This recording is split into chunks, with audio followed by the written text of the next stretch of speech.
Wow, there's a whole lot of stuff going on in the world right now. A lot of important stuff. So I'm going to talk about something very important. Star Wars. Let's just cut to the chase. Kathleen Kennedy needs to be fired, and I'm going to be swearing a lot. After hearing about this Leslie Headland project, I don't understand what's even going on. When she can't name a favorite Star Wars film, all of them, it means that she's never watched one. She has no experience in science fiction. So I'm not sure what qualifies her for this project. What jumps off the page and says, hire me? Well, there is one thing. She appears to be a brash lesbian feminist, and those happen to be things that apparently Kathleen Kennedy is huge on. Enough is enough already. Kathy is completely out of control, and at this point it looks like she's just trying to piss people off. Well, guess what? It worked. If anyone still does not believe that a lot of what she does is not driven by agenda, then I have a bridge to sell you. The evidence points to that, doesn't it? Besides that, she hasn't made a whole lot of good decisions. Disney and ladies and gentlemen of the jury, she is the architect of what's been an absolute disaster at most every turn. The Disney trilogy was a mess, thanks in part, and only in part, to the brilliant plan of not actually having a plan. Considering how big Star Wars is, this is the level of effort and preparation you put into it? What was she doing between 2012 and 2015? Those 3 years of development time, what exactly was she doing? Are you fucking kidding me? That level of incompetence alone is grounds for termination. That's a pretty big red flag early on. And that's not even including all the other crap that she's had a hand in. For example, let's go over this list one more time, just because it's so damn impressive. Michael Arndt, replaced as writer of The Force Awakens after more than a year on the job. Gareth Edwards, replaced as writer-director of Rogue One, like 80% through that production. Chris Miller and Phil Lord, replaced as writer-directors of Solo, like 90% through that production. Colin Trevorrow, replaced as writer-director of Episode 9, about 2 years into his project. Josh Trank quit before he was fired from a Boba Fett project that was reportedly in production for a year before the whole thing was scrapped. I see a trend. D.B. Weiss and David Benioff, ankle deep into their own trilogy, quit. Stephen Schiff, showrunner for a Cassian Andor series that nobody is asking for, or should I say, was the showrunner, replaced by Tony Gilroy, the guy who never likes Star Wars, but does like the feel of Kennedy's lap. What is the common denominator here? Actually, who is the common denominator here? It's Kathy. I'm sure they all thought they'd have creative freedom when they started out, and they probably did. Why would they take the job otherwise?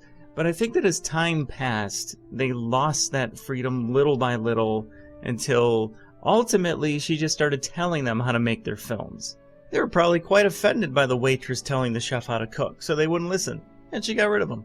That's just a guess, because all these firings seem to commonly be over, quote, creative differences, which means that their vision for Star Wars did not align with hers.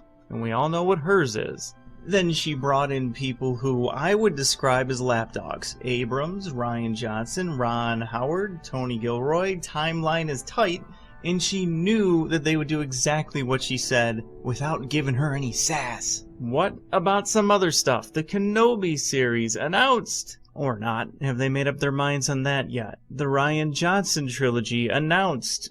Or not. Have they made up their minds on that yet? Galaxy's Edge was going to feature the original trilogy that people of all ages still love. Or not, just kidding. It'll feature the Disney trilogy that people don't even think about anymore. Employees constantly insulting fans on social media for having opinions, to where it looks like Lucasfilm doesn't have any policies in place for any of this, or even an HR department to tell them not to bite the hand that feeds. That is complete dysfunctional, directionless, deer in the headlights, what the fuck am I doing management. The decision making has been laughable. Just about every single decision has been wrong. She doesn't know how to hire the right people. She meddles in areas that are not her expertise. She can't greenlight the right projects. She flip-flops constantly and can't commit to anything. Ghost Town Galaxy's Edge centers on the wrong trilogy. This has to be by design. Mathematically, you can't fuck so many things up unless you're trying to. The constant nonsense over the last 5 years has destroyed my enthusiasm for this franchise. And I know it's done the same to a lot of other people too. Some were like me and they saw what was going on while watching The Force Awakens. God, I hate being right all the time. A lot more people wised up after The Last Jedi when it became a lot more clear, and more finally noticed after the last film. More people see the light every day. And that's not good news for Disney. She needs to go. And she needed to go years ago. I don't know the exact day, but it was during a meeting when she strongly suggested, in other words, do it, a female lead to kick this whole thing off. And you know damn well that it was her call. Innocent enough at the time. It was innocent. There's no big deal having a female lead. But after learning what we've learned about Kennedy since then, it was just phase 1 of the agenda. Even recently, rumor has it that she pushed for Baby Yoda species to also be part of the female brigade. But unlike Yes Ma'am Abrams, Dave Filoni and Jon Favreau would not acquiesce if rumors are true. But the day that Star Wars revolved around Wonder Ray was when it stopped being about Star Wars. The problem wasn't because she was a female. It was because there was an agenda. And Kennedy is the overseer of everything. She calls all the shots. She approves every idea. She mandates many of her own. She fires a bunch of people if they're not doing exactly what she tells them to do. She has shaped the Star Wars universe to her exact specifications.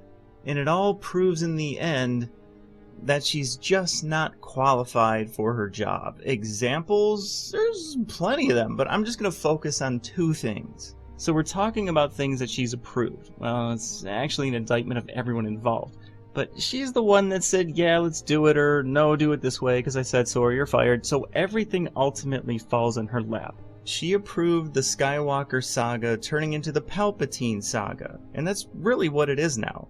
This is now a 9-part story about how Sheev Palpatine rose to power, fell from grace, and exacted vengeance on Luke Skywalker and the rebellion for destroying his empire. This is now the story of Star Wars. I don't think that's what George had in mind. And it was mission accomplished. The Skywalkers are gone, the Solos are gone, the Republic is gone, and Rey Palpatine is left standing victorious in Luke's sunset, at his old moisture farm, with his X-Wing, with his helmet, with his droids, with his lightsaber, basically with most of his stuff, and even pilfering his name. Oh, sweet revenge! And just for some sugar on top, she even has the ancient Jedi texts, the apparent last known vestiges of the Jedi. No one will ever see that again. So the Jedi are apparently gone now too, hence, finally, closing the book on Order 66. That is a clean sweep victory for the Palpatines. Every objective has been accomplished. They won. Roll credits. There will not be an episode 10 or anything in the future timeline because of an extinction level event conducted by Kennedy. There's no Republic, there's no Empire, there's no Sith, there's no Jedi, there's no going forward because there's nothing left of Star Wars to go forward with. They would truly have to start at square one with their own ideas, and considering how every film and TV show has been built on fan service, you know that's not going to happen. So all they could do is go back and destroy more of George's things. Let me speak for a minute on Darth Sidious, who died 30 years ago. This was not an off-screen implied death. We watched him get vaporized in a reactor shaft. And then 5 minutes later, we watch the reactor shaft itself get vaporized. He's gone. But there he is! Alright, fine, I'll play along. So let me try to get the story straight. The Death Star 2 is atomized, and Sidious, who was on it, survived.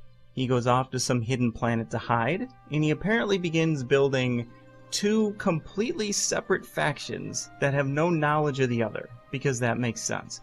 In the end, what the hell was the point of the First Order then? The reveals of each order were 2 years apart, so they were being built at the same time. Why? Why not just build one order?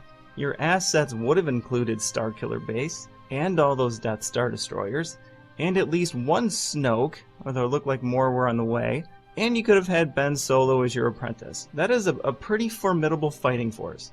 It was almost like they came up with the idea for the Final Order right before the last movie. Yeah, never mind. It might have been beneficial to plan this out. I mean, what do you think, Kathy? Whose job was it to ensure that that happened? You might want to add that person to the long list of people you've shit-canned. Oh, wait, that would be you, wouldn't it? There's so much senseless garbage involving Sidious that I could go on for hours, and I haven't even mentioned how him being alive destroys the entire story of episodes 1 through 6, especially the feel-good ending. But wait, it doesn't destroy anything, because according to some comic book that came out after the film, he was a clone. Again, just stop. Stop trying to justify the unjustifiable. It was a dumb fucking idea, and everybody knows it. And I don't even blame Abrams for it entirely. He was grasping at straws for anything. His Mary Sue protagonist sucks. His villain sucks. Who he ruined himself in episode 7 when he had him get beat by a novice. Johnson killed the other villain in episode 8, so there was no credible villain left in your grand finale. Wonderful planning. So we pulled Palpatine out of his ass in an act of desperation. He could have come up with a different villain, but that would involve creativity, effort, writing ability, not exactly his strong suits, nor his finishing stories. So he's got everything going against his copy-paste skill set. So he went the lazy route and brought back Palpatine. Some even said that it was Bob Iger's mandate to bring back Palpatine. Hang on a second, let me check his IMDb to see all his movie credit. Oh wait, he's got no movie experience at all. What the hell is he doing making decisions like this? But anyway, as luck would have it, that would fit Abrams' copy-paste skill set. Even though everyone knows that he's dead, it's still the easiest path, and nostalgia still sells tickets. So it's actually Kennedy for not having a plan, and potentially Iger for allegedly overstepping his bounds, who put him in this position to get exposed. If things had been planned out, they wouldn't have been in this situation, because they would have known the overarching story the whole time. All they would have to do is flesh out the details. But we know that it was never the plan for Sheev to be a clone. It was never the plan for him to even be alive, which is why it doesn't work. Ian McDiarmid even said that they called him sometime after episode 8 and said, "Hey, you want to come back?" But this is normal for Lucasfilm. They put a lot of stupid shit in a movie which doesn't have to make any sense, and then they try to justify it later in some of the ancillary content. The books, the comics, whatever. They've embarrassed themselves as writers so deeply that they feel a constant need to validate it long after people see it. Any way that they could save face, they will try. They know how incompetent they look, but if they could justify it in a novel somewhere, oh, it'll make them look so much better. Like they actually did know what they were doing all along, and their ideas weren't so absurd after all. Look, Baby Yoda species could do a lot of things, including healing people, just like Rey can. And he doesn't have any training, he can't even talk. I guess it validates Rey, right? No? Look, Ahsoka. Ahsoka's using the Force to hold a ship from flying away, just like Rey did. See, it's not absurd, it's the Force. No, it's bullshit. But let's move on. Speaking of the Force, let's talk about how they completely ruined that, which Kennedy approved, but let's save that for part 2. I think I'm going to bring in someone else to finish this video, and I'm not going to tell them where I was going with it. That sounds like a great idea. I'm sure it'll turn out fine. Why wouldn't it? That's how everyone makes trilogies, isn't it? Well, that's my plan anyway, because who gives a shit?